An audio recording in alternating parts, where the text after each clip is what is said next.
एक शाम की ना बेहद ही छोटी सी कहानी है। नहीं, किन्हीं किरदारों की नहीं, सिर्फ एक छोटे शब्द की। हाँ, पता है कि एक तरफा प्यार की कहानियाँ अक्सर जब शुरू होती हैं तभी उनकी कहानियों के अंत में लिख दिया जाता है कि इनका अधूरा रहना इनकी खूबसूरती है।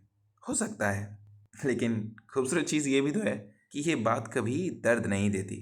जो दर्द देती है वो ये है कि अक्सर इन कहानियों को एक अंतिम अलविदा नसीब नहीं होता। अब कहना तो बहुत कुछ है, लेकिन क्या पता, बस इतना समझ लीजिए कि कुछ खामोश शामों की कहानी है।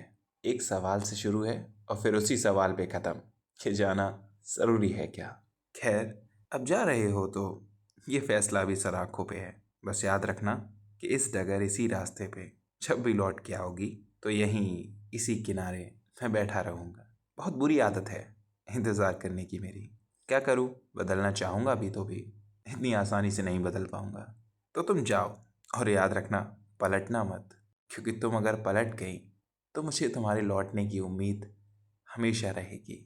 और अगर उम्मीद रही तो मैं बहुत ज़्यादा दिन इन सांसों को इस शरीर के अंदर रोक नहीं पाऊँगा। तो बस बिना उम्मीद दिए तुम चले जाओ, फिक्र मत करना। क्योंकि जैसे चंदर और सुधा की कहानी अधूरी रह गई, कभी नहीं बता पाया उसे कि वो उसके लिए क्या थी। जैसे वो बनारस की गलियों में भागते भागते कुंदन को किसी छोटी सी जोया की आंखों में अपना सुकून मिल गया। जैसे वो के रामचंद्रन जो नदी किनारे गिरे पत्ते की तरह बस जिंदगी भर ठहर सा गया। न मिलने की उम्मीद थी, न साथ रहने का कोई भरोसा। बस एक बार देख लेने का नतीजा था कि पूरी जिंदगी उसे एक पल के नाम कर दी। ये सभी कहानियाँ अधूरी हैं, तो बस कोशिश करूँगा कि इन कहानियों की तरह हमारी कहानी भी किसी कोरे कागज़ पे एक लंबी उम्र जिए। और बस शीर्षक क्या ढूंढना, वो तो वही शब्द है जो किसी भी एक तरफा प्यार की कहानी को कभी नसीब ही नहीं होता, एक अंतिम अलविदा।